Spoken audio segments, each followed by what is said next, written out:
మరి మీరు అనొచ్చు, ఇక్కడ స్త్రీలు కూడా ఉన్నారు కదండి, మరి మగవాళ్ళకైనా ఈ సందేశం ఈ ప్రసంగం అని అనుకోవద్దు. ప్రతి వారిలో ఆత్మ ఉంది. స్త్రీలలో ఆత్మ ఉంది, దేవుని ఆత్మ ఉంది, జీవాత్మ ఉంది. నీలో నాలో ఆత్మ ఉంది. జీవాత్మతో దేవుడు మాట్లాడుతున్నప్పుడు పరిశుద్ధాత్మ ద్వారా మనం వినాలి. కాబట్టి మనందరికీ దేవుడు ఇస్తున్నటువంటి సందేశము మనం గ్రహిద్దాం.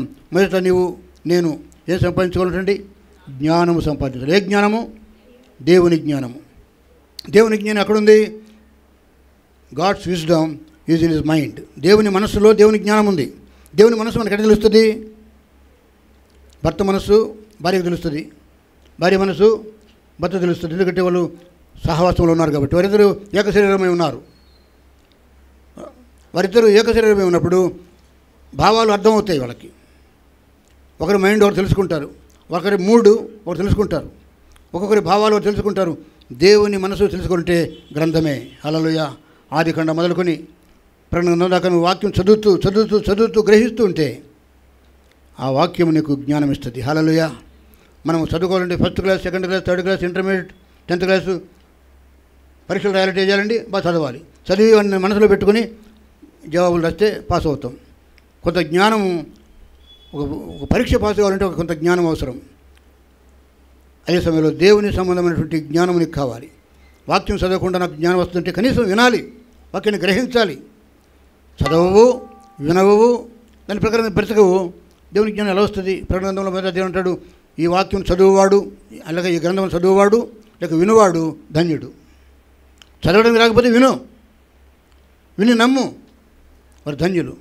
ఇదనమన్నా దేవుని జ్ఞానం లేకుండా నేను సంఘంలో ఉన్నావా? సొలొమోను తన కుమారులతో మాట్లాడుతుంటాడు, నా కుమారుడా, జ్ఞానము సంపాదించి నా హృదయమును సంతోషపరచుము. ఎంతమంది క్రైస్తవులు, ఎంతమంది పాస్టర్లు, దైవజనులు, ఎంతమంది సేవకురాళ్ళు, సేవ చేసే వారు, యవన కుమారులు, యవన కుమార్తెలు సంఘంలో పరిచయం చేసేవారు జ్ఞానము లేకుండానే చేస్తున్నారేమో. జ్ఞానం లేకుండా, జ్ఞానము నీకేమిస్తుంది? క్రమశిక్షణ ఇస్తుంది. జ్ఞానంలో ఏముందండి? క్రమశిక్షణ ఉంది. నీ స్థాయి ఏంటో తెలుసుకుంటావు, నీ హద్దుల్లో నువ్వు ఉంటావు, దేవునికి భయపడతావు, దేవుని దగ్గర వణుకుతావు, దేవుని ప్రేమిస్తావు, దేవుని ముద్దాడుతావు. ఇది నమ్మునా దేవుని జ్ఞానం లేకుండా నువ్వు ఎన్ని సంవత్సరాల నుంచి సంఘంలో ఉన్నావో, లేక ఎన్ని సంవత్సరాల నుంచి నేను పరిచయం చేస్తాను, నేను చెప్పుకుంటాను, పేరుకు గొప్పతనం కాదు, కానీ నాకు దేవుడి అనుభవాన్ని బట్టి 53 సంవత్సరాలుగా నేను సేవ చేస్తున్నా. చెప్పుకోవడానికి బాగానే ఉంది, కానీ నేను జ్ఞానంతో చేస్తున్నానా? దేవుని జ్ఞానము లేకుండా నేను సేవ చేస్తే నా సేవ ఫలించదు, నీ ప్రార్థన ఫలించదు, నీ భక్తి ఫలించదు, నీ భక్తి వ్యర్థమవుద్దేమో. వాళ్ళని చూసి వీళ్ళని చూసి మనుషులను చూసి మనము మభ్యపెట్టబడద్దు. ఒకవేళ వాడు మంచి క్రైస్తవుడే కావచ్చు, వాడికి కూడా జ్ఞానం లేదేమో, వాడిని నువ్వు ఫాలో కావద్దు, వాడిని నువ్వు వెంబడించవద్దు. ఆమె కాదు నీకు మార్గదర్శకం. యేసయ్య తండ్రి చిత్తాన్ని ఎంత బాగా నెరవేర్చాడు. శిలువ మరణం దాకా తండ్రి చిత్తాన్ని నెరవేర్చుకుంటూనే చివరి ఆ గిన్నెను తొలగించమని కూడా, తండ్రి నీ చిత్తమైతేనే ఈ గిన్నెను తొలగించు. తండ్రి మనస్సును ఎరిగిన కుమారుడు తండ్రి మనసులో ఉన్న మాట ప్రకారంగా ఆ చిత్తాన్ని నెరవేర్చాడు యేసయ్య. ఎందుకంటే యేసయ్యకు ఏముందండి? దేవుని జ్ఞానం, తండ్రి జ్ఞానం అంతా యేసయ్యలో ఉంది. యేసయ్యలో ఉండే జ్ఞానాన్ని మనం సంపాదించుకోవాలా. ఏమంటాడంటే, నా కుమారుడా, నా జ్ఞానమును సంపాదించుకో, నా హృదయం సంతోషపరచు. నా కుమారుడు జ్ఞాని అయితే, జ్ఞానవంతుడైతే నాకు ఎంత సంతోషం. మా నాన్న అందరికీ చెప్పుకునేవాడు, నా దగ్గర ఏం మెచ్చుకునేవాడు కదా. నేను స్కూల్ ఫస్ట్, చిన్నప్పటి నుంచి మంచి మార్క్స్ వచ్చాయి. అయితే అప్పటికే బాలకవి నా పేరు, పాటలు రాసేవాడిని. బ్రహ్మంగారి మఠం కడితే మా ఊరి దగ్గర దానికి 120 చరణాలతో పాట రాశా. ఒక కోమటైన డాక్టర్ వెంకటేశ్వర గారిని నా చేత పాట రాయించి 40 గ్రామాలు తిప్పాడు, అదేది చందాలు వసూలు చేయడానికి. ఆయన చందాలు చూసుకునేవాడు, నాకు అన్నం పెట్టించేవాడు. అందరు కోమటంలో ఇళ్ళలోనే, వయసుల ఇళ్ళలో పెట్టించేవాడు. ఇప్పుడు మఠం అక్కడే ఉంది, పాట కూడా నా దగ్గర ఉంది. నాకేం రాదు అంటే బాలకవి అనే పేరు నాకు ఇచ్చారు. చిన్న వయసులోనే మా నాన్న నన్ను మెచ్చుకునేవాడు. నా దగ్గర మెచ్చుకునేవాడు కాదు, ఊళ్ళో పోయి మావాడు అంటే ఏమనుకున్నాడు, మావాడు అప్పుడు నాటకాలు వేసేవాడిని, పాటలు రాసేవాడిని, నటించేవాడిని, అన్నీ చేసేవాడిని. రామాలయంలో మరి కూర్చుని మరి పురాణ కాలక్షేపం చేసేవాడిని. మావాడు అంత తెలివైనవాడిని మా నాన్న మెచ్చుకుంటున్నవాడు. ఏ కుమారుడైనా జ్ఞానం కలిగి ఉంటే తల్లిదండ్రులు మెచ్చుకుంటారండి. ఒకవేళ నీ ఎదుట మెచ్చుకోకపోయినా నీ వెనకనైనా మెచ్చుకుంటారు, వాళ్ళు సంతోషిస్తారు. కుమారుడా, జ్ఞానం సంపాదించుకో. నువ్వు జ్ఞానం సంపాదించుకుంటే నా హృదయం సంతోషంగా ఉంటుంది. ఏ తండ్రి తన కుమారుడికి జ్ఞానం రావాలని ప్రార్థించాడు? ఏ తండ్రి తన కుమారుడికి కుమార్తెకు జ్ఞానం రావాలని దేవుని జ్ఞానం రావాలని ఆశించరండి? ఒకవేళ మన కుమారులు ముద్దోళ్ళు అయిపోతే ఈ లోక చదువు రాదు, దేవుని జ్ఞానం లేదు, ఎటువంటి ఆలోచన లేదు, ఇష్టానుసారంగా ప్రవర్తిస్తూ ఉంటే ఆ కుమారుడు గురించి ఆ కుమార్తె గురించి తల్లులు తండ్రులు ఎంత బాధపడతారు. అయ్యా వీడు పుట్టకపోయినా బాగుండు, ఈ అమ్మాయి పుట్టకపోయినా బాగుండు అని చెప్పి ఎంత పరితపిస్తారు.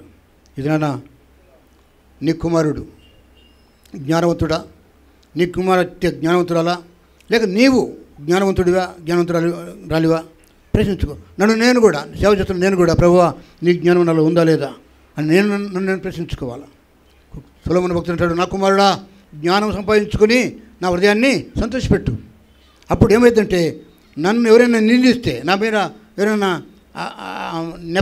నేరములు మోపితే నిన్ను బట్టి నేను ధైర్యంగా మాట్లాడతా. నీ జ్ఞానం నాకు ధైర్యం ఇస్తుంది. కుమారుడా, బలవంతుని చేతిలోని బాణం వంటి వారు తమ ఎదుట నిలబడి వాదిస్తారంట. తల్లులారా తండ్రులారా మీ కుమార్తెల కోసం మీ కుమారుల కోసం ప్రార్థన చేయండి, వారికి దేవుని జ్ఞానం కావాలి. మొదట మీరు జ్ఞానం పొందండి, మీలో నుంచి జ్ఞానం వారికి పంపించండి. అన్నిటికంటే ముఖ్యంగా యేసయ్య జ్ఞానాన్ని మనం పొందుకుందాం. సొలొమోను జ్ఞాని, కానీ సొలొమోనుకు జ్ఞానం ఇచ్చినవాడు దేవుడే. అసలు విషయం ఇది కాదు.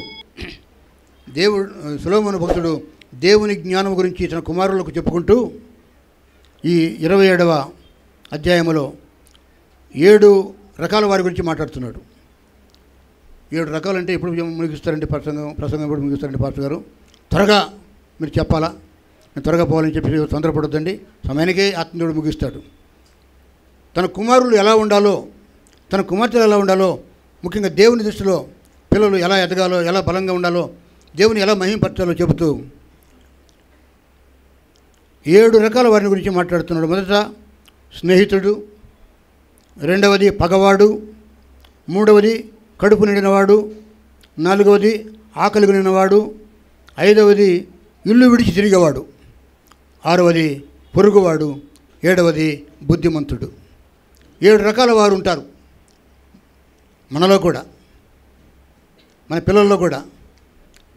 దేవుని మందిరములో, దేవుని సంఘములో, తన ఇంట్లో, సమాజంలో కూడా మనుషులకు రకరకాల స్వభావాలు కలిగి ఉంటాయి. మనకు పుట్టిన పిల్లలు కూడా తల్లి స్వభావము, తండ్రి స్వభావము, కొంతమందికి వచ్చిన రాకుండా మేనమామ స్వభావం అని, లేదా మేనత్త స్వభావం అని, కొన్ని స్వభావాలు రక్త సంబంధకులైన వారి గురించిన స్వభావాలు వచ్చినా రాకున్నా మానవులలో ఇన్ని రకాల వారు ఉన్నారు. మొదటి వారు ఎవరంటే చూడండి, అక్కడ 5వ వచనంలో ఒక మాట ఉంది, 27వ అధ్యాయము సామెతల గ్రంథము. లోపల ప్రేమించుట కంటే బహిరంగముగా గద్దించుట మేలు. ఏమండి, ఇలాంటి వారు సంఘంలో కావాలి. ఇలాంటి వారు దేవుని యొక్క క్రైస్తవుల కుటుంబాల్లో ఇలాంటి కుమారులు కుమార్తెలు ఉండాలి. లోపల ప్రేమించడం కాదు, ఆ లోపల ప్రేమ ఉన్నప్పటికీ కూడా ఎవడైనా తప్పు చేస్తే ఇంట్లో ఉండేవారు కూడా బహిరంగంగా గద్దించడం అది మేలు అని చెబుతూ, అందులోనే ఒక భాగంగా అంటాడు, మేలు కోరి స్నేహితుడు ఏం చేస్తాడండి? మేలు కోరి స్నేహితుడు గాయములు చేస్తాడు. అంటే గాయం చేసినా వాడు మంచి స్నేహితుడు ఏంటి పర్వాలేదు, నీ మేలు కోరి నిన్ను బాధ పెట్టి మాటలు మాట్లాడతాడు. గాయాల లాంటి మాటలు, మేకులతో కూర్చున్నట్టు, బల్యంతో పొడిచినట్టు, కత్తితో పొడిచినట్టు నిన్ను గాయపరిచే మాటలు మాట్లాడతాడు. నీకు వాడు స్నేహితుడే. కానీ నిజమైన స్నేహితుడు ఎలా ఉంటాడంట? చూడండి 17వ అధ్యాయము, ఇదే సామెతలు 17వ అధ్యాయము 17వ వాక్యం చూడండి. ఏముందండి అక్కడ? 17 నిజమైన స్నేహితుడు